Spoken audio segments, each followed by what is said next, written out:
What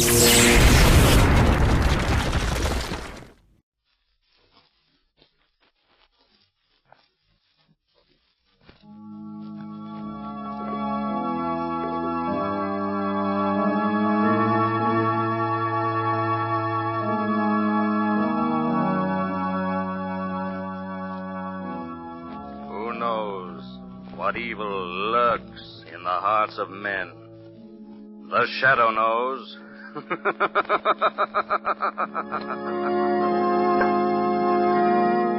Once again, your neighborhood blue coal dealer brings you the thrilling adventures of The Shadow, the hard and relentless fight of one man against the forces of evil. These dramatizations are designed to demonstrate forcibly to old and young alike that crime does not pay.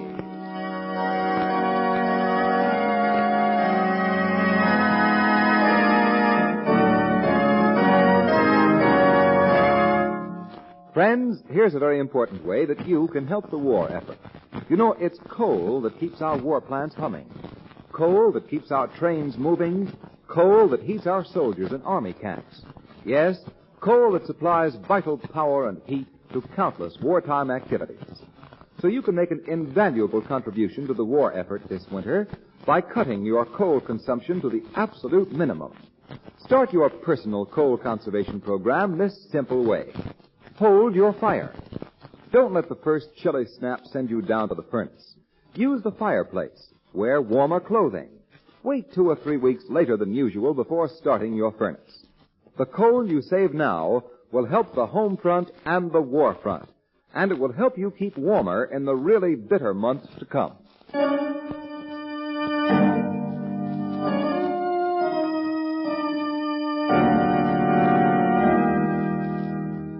The Shadow, mysterious character who aids the forces of law and order, is in reality Lamont Cranston, wealthy young man about town. Several years ago in the Orient, Cranston learned a strange and mysterious secret, the hypnotic power to cloud men's minds so that they cannot see him. Cranston's friend and companion, the lovely Margot Lane, is the only person who knows to whom the voice of the invisible shadow belongs. Today's drama, The Gibbering Things.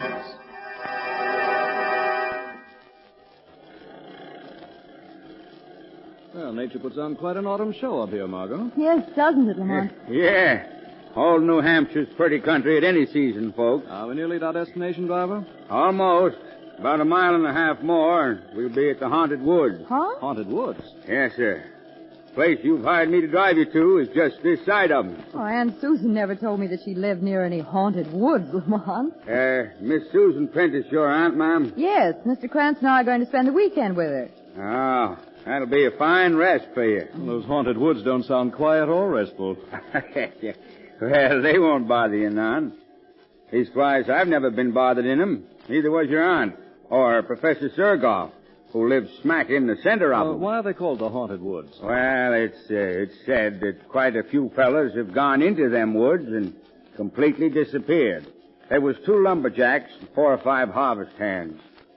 Shucks, I figure they simply walked into the woods on one side and out the other. Your logic is spoiling a nice mystery, driver. Oh, I figured a natural explanation for the gibbering things, too. The gibbering things? Ever so often, the doggonedest noise is heard from them woods. A funny, squeaking, chattering kind of noise. Don't sound like it was made by either man or beast. The folks say it's made by things. You figured that it's not made by things? Mister, that gibbering noise is made by monkeys. Monkeys? In New Hampshire. Yeah, Professor Surgoff's got a couple at his place that he's brought up from South America. I admit I don't know how their squeaky little voices can be heard so far away from the professor's house, but them monkeys is the only natural explanation. Are those the haunted woods ahead of us now? Yes, ma'am. That's them. Heavens. What's that? Something screamed in those woods. Yes, that was just an old screech owl. There it is again. Well, screech owls don't make their home this far north. They must have been brought up here like the monkeys you mentioned. That's right. It's another pet of Professor Surgoff's. Here's Miss Prentice's place. Oh, Lamont, what a lovely little house. I'll get your luggage out the back. Let me help you, Margot. Thank you. Step directly on these flagstones. Ground's pretty wet. We had some thunderstorm today. Started early this morning and pulled down telephone wires and raised all kinds of nests. That's all? Really?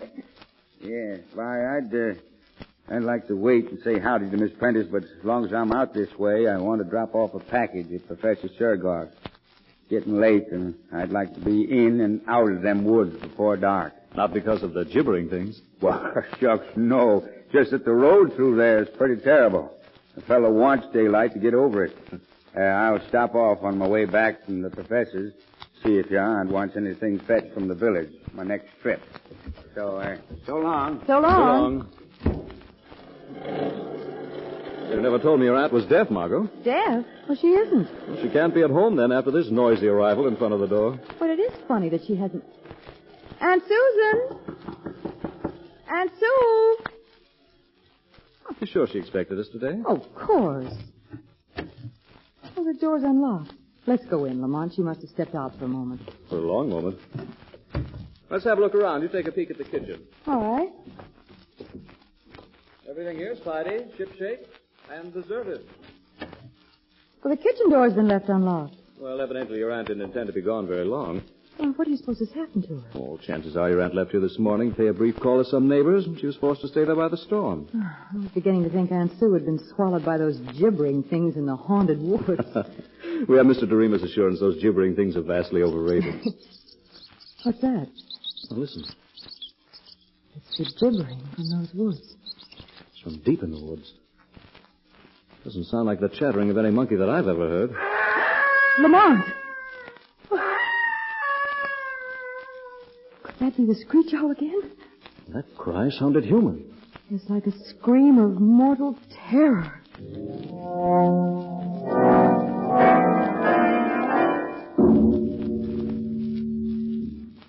Lamont, we've been waiting almost half an hour now for Aunt Sue. She'd be here by this time if she were all right. Phone's still dead.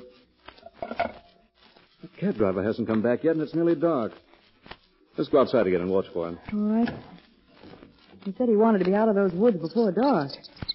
Come on, that gibbering again. It's much closer than before. Seems to come from just the edge of those woods. And the professor who keeps monkeys lives nearly a mile from here. It's growing fainter now. Traveling away. Margot, look here. What? In the earth of this flower bed. Tiny footprints. Why, they've been made by a barefoot child, a baby. Since the rain. How did the baby get out here? These prints were made since I was looking around this garden only a few minutes ago. And their sole resemblance to a baby's is their size. Look closer. No child could walk upright on feet that left these impressions. They're deformed. Yes, I see now. So whatever made the footprints didn't walk upright very far. Here it dropped on all fours. Those are prints of little hands. But only 2 fingers are outlined. Oh, what horrible thumbs. These tracks were left by some animal. But what kind of an animal? I never saw a spoor like this before. Oh, neither have I. Look, they disappear here in the grass. Margot, someone's coming out of the woods. A man? What's he got on his head? It's getting so dark I can hardly see. I think it's a helmet of some sort. He's carrying a net. A net? It looks like it. Seems to be hunting for something. Hello there. Hello. Who are you? We're about to ask the same question. My name is Sergoff. Alexander Sergoff. Lamont, he may know. I'm Margot Lane, Miss Prentice's niece, Professor. Miss Prentice's niece. Yes, and this is Mr. Cranston. We just arrived to spend a few days with Aunt Susan, and she's not here. I have not seen Miss Prentice for several days. Was she expecting you and Mr. Cranston? Yes, she was. Professor, if I'm not too inquisitive, what do you hunt with a net at this time of night? I keep a small zoological collection, Mr. Cranston, and one of my little animals escaped this afternoon, and I was searching for it with my net. Dangerous animal? I see you're wearing heavy gloves. It was a small ape with sharp little teeth that can, what you call, nip very painfully. Perhaps you heard it chattering in the woods a while ago. We heard something gibbering in there. That was my little pet. Is it malformed hands and feet, Professor? Does it leave tracks like this? You did not see it leave those tracks? No, we found them by accident a few minutes ago. The creature I'm searching for is not a perfect specimen. These tracks are fresh, which means that it is close by, and I'm most anxious to recapture it, so if you will please excuse me. Good night. Good night. Good night. Well, at least we've learned what's behind those footprints and that gibbering. I'm still wondering if that was a screech owl we heard soon after Doremus left his house. What for, Lamont? I'm going to get a gun and flashlight out of my bag and do a little hunting of my own in these woods. But... Where's the light switch? Here. Oh, thanks. Lamont, a gibbering can. It's just outside the house. We know it's only a crippled ape that... Margot, what? That face at the window. Where? Gone now. But it was pressed close against the glass. It had no features, Lamont, except eyes. And a toothless mouth. It was the face of the gibbering thing.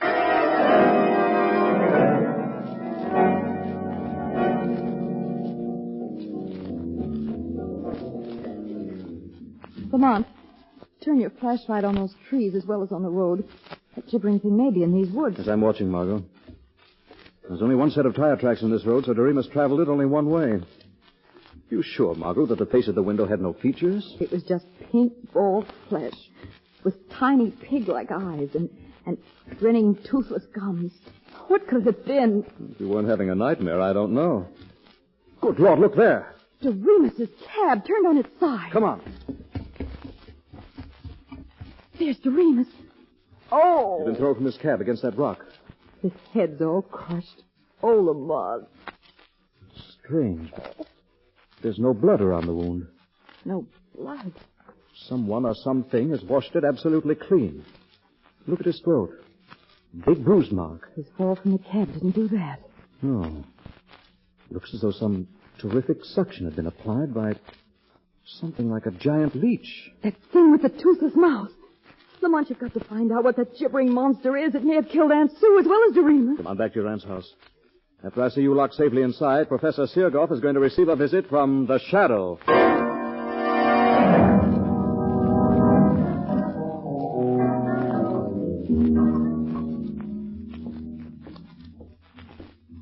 Why are you so worried, Professor?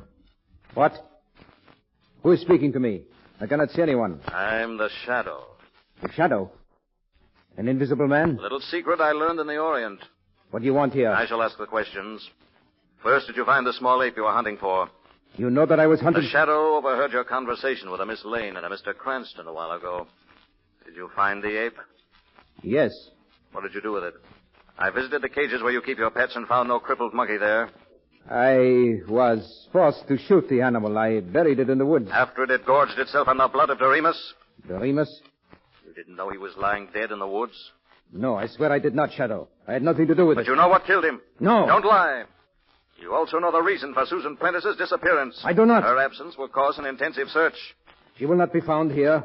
This is a small house. Nothing could be concealed in it. Search it yourself. Luck has been with you so far, Professor. If telephone service hadn't been disrupted by the storm, the authorities would already have been notified and the search begun. The luck of criminals is never good for long. Your time is running out. The police will find the body of Doremus, and they'll be told about a squealing monster with a horrible toothless mouth. What? The gibbering thing has been seen tonight. Now you must think and act fast, Professor. You must think and act faster than the Shadow.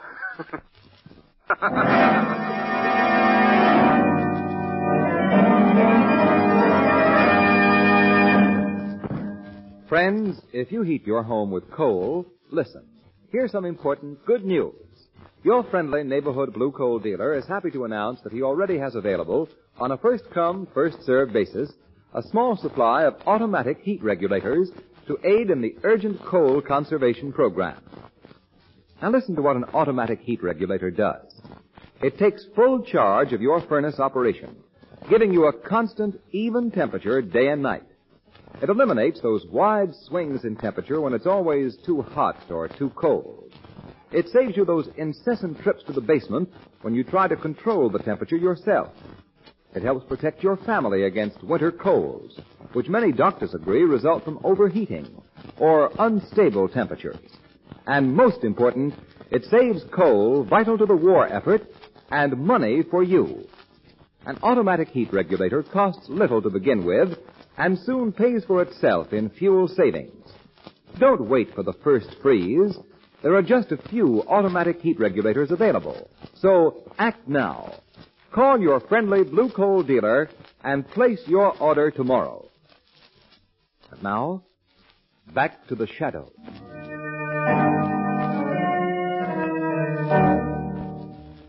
Lamont, did Professor Seargolf tell you anything when you visited him as a shadow? I didn't expect him to, Margot. A shadow's purpose was to force Sergoff into some revealing action. I'm confident that he'll make that action before morning, but I'm taking no chances. I'm going to leave you again now and go back into those woods. Why? Professor Sergoff doesn't confine his activities within the limits of his small home. I'm going to discover, if I can, where he carries on his major studies. Let me go with you, No, Lamont. I want you to stay here. Lock yourself in the house and don't leave it. I expect to be gone for some time. Oh. I expect to be gone for some time. Fine. That screech owl. What's that? Back door. Who's there? What do you... Good evening, Miss Lane. Professor Seargolf. When one locks a glass-panel door, the key should never be left in the lock. It is so easy to break the glass, reach inside, and turn the key. Why have you broken in here? I just saw Mr. Cranston go into the woods, and I considered this an excellent opportunity to talk with you alone. That's gun. This gun will do you no harm if you're obedient. You and I are going for a little walk, Miss Lane, and you are going quietly.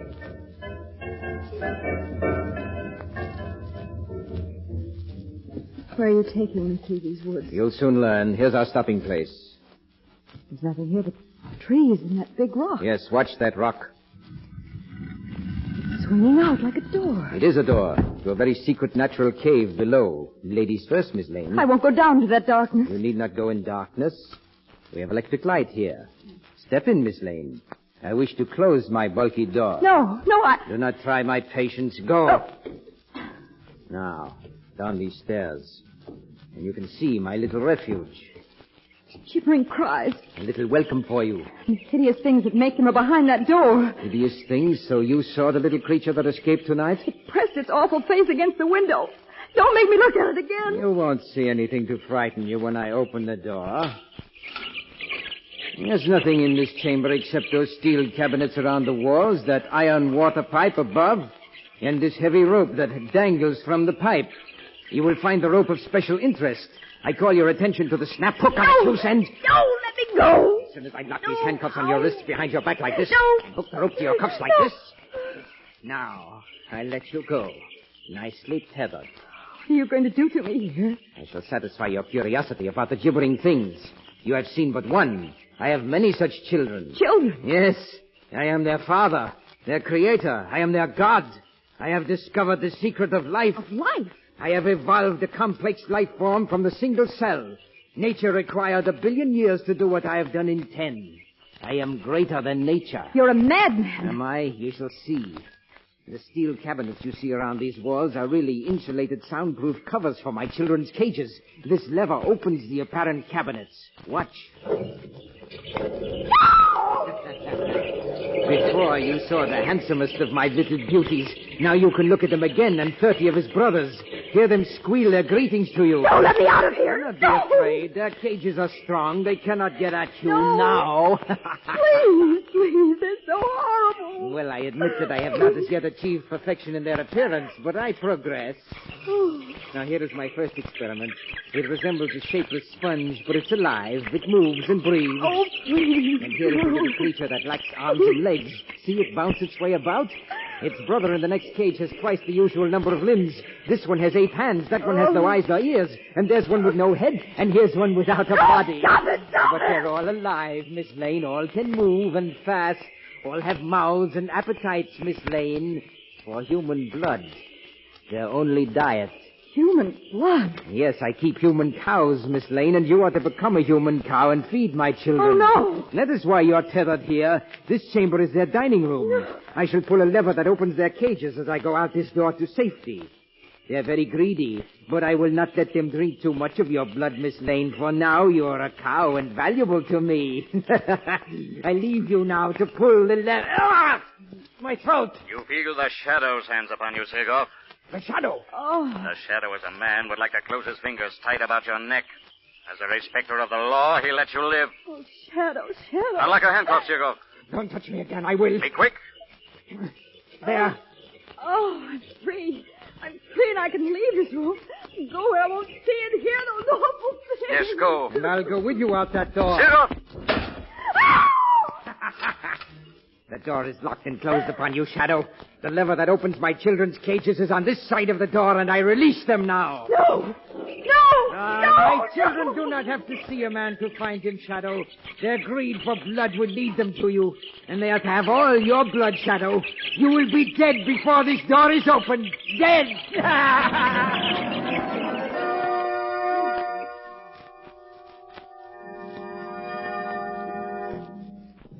It is now half an hour since that door was closed upon our former friend, the Shadow.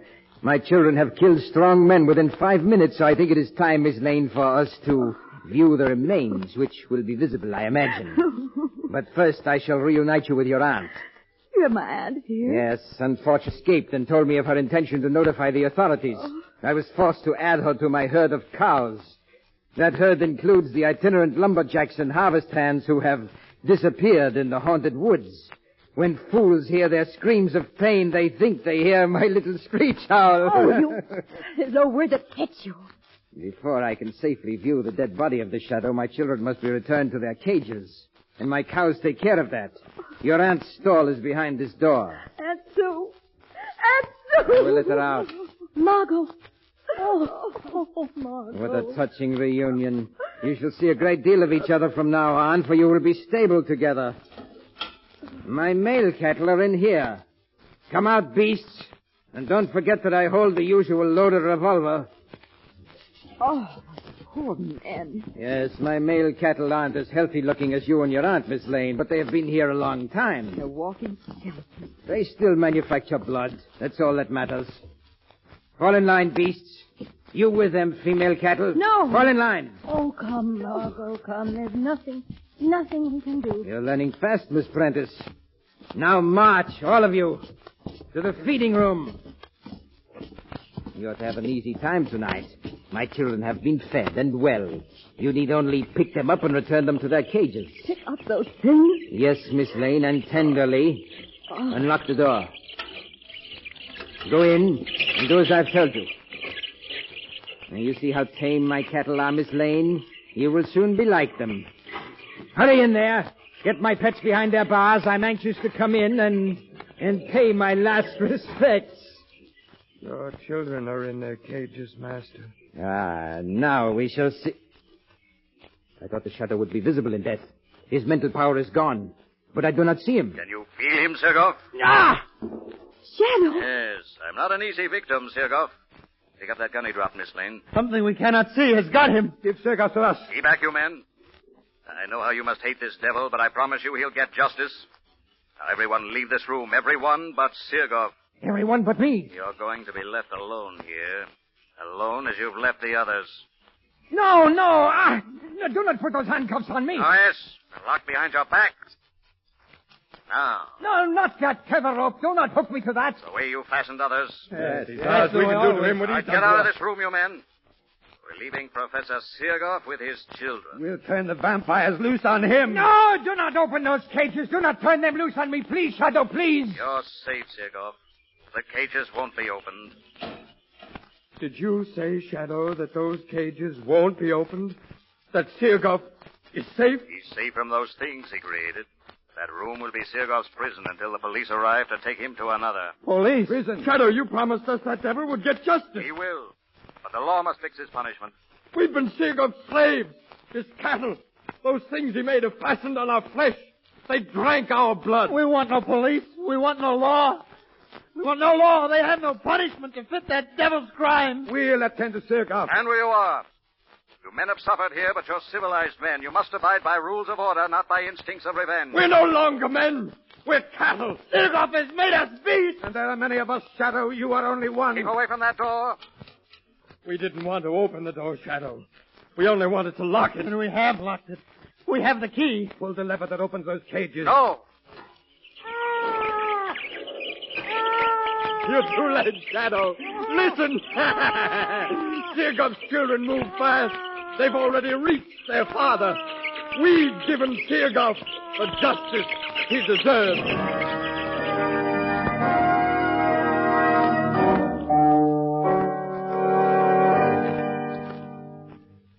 Well, Margot, Sergoff's cattle were too many and too quick. But Sergoff won't put the state to any expense. Your aunt's safe in her home again. And his children... Those men just trampled him after you finally forced that door. And I'm not sorry things happened as they did. Deargrove was going to turn those gibbering things loose on me. Well, he did turn them loose on the Shadow. Lamont, you haven't told me why the Shadow wasn't killed by those monsters. Well, Sergoff made a serious mistake. When he left other victims in that room, their hands had been secured behind their backs and fastened to the tether rope. The Shadow was free. One end of the tether rope was attached to an iron pipe near the ceiling. Well, he took a moment to loop the other end with its heavy hook over the pipe and fasten it. And seated in that swing, the Shadow was well above the reach of the little vampires. When you were locked in that room, I was sure it meant your death. One can never be sure of anything, Margot. You know, when I was invited to your Aunt Susan's, as I recall, I promised myself a quiet, restful weekend. Yes, I remember.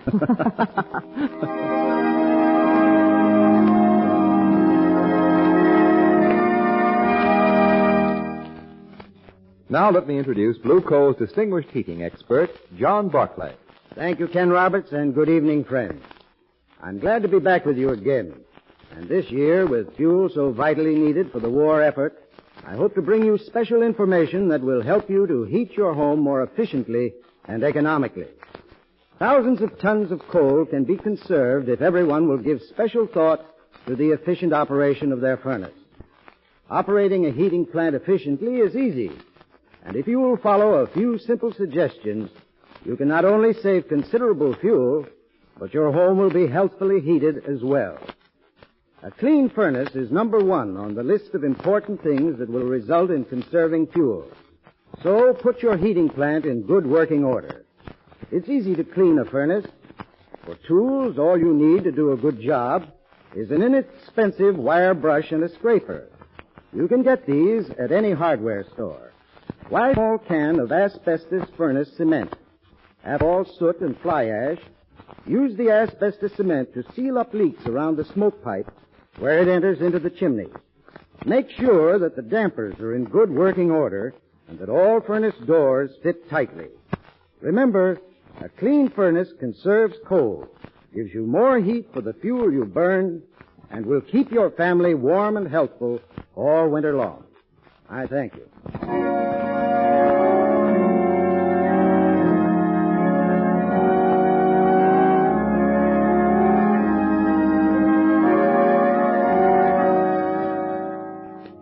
The Shadow program is based on a story copyrighted by Street and Smith Publications.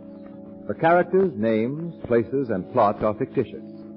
Any similarity to persons living or dead is purely coincidental. Again next week, the Shadow will demonstrate that the weed of crime bears bitter fruit. Crime does not pay. The Shadow knows.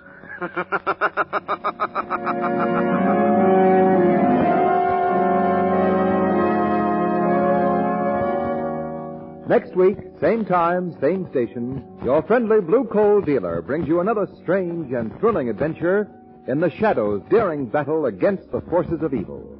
Be sure to listen. This is Ken Roberts saying, keep the home fires burning with Blue Coal.